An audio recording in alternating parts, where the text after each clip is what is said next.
กุ้งทอดใส่เกลือพี่น้องกุ้งทอดใส่เกลือน่ากินอร่อยค่ะสวัสดีตอนเช้ากับอาหารทะเลค่ะบ้านเราชอบกุ้งแล้วก็กุ้ง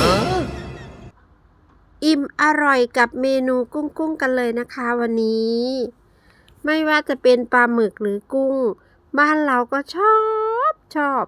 บ้านเราชอบมากเลยค่ะชอบอาหารทะเลยิ่งมีน้ำจิ้มซีฟู้ดก็รสเด็ดพร้อมเสิร์ฟแล้วค่ะทุกคนเมนูอร่อยค่ะกลิ่นหอมถ้าอยากกินอาหารทะเลต้องไปมหาชัยถ้าอยากเร้าใจต้องฝีมือเราจ้าอิ่มอร่อยด้วยกันนะคะทุกคนเหยาะพริกไทยลงไปกลิ่นหอม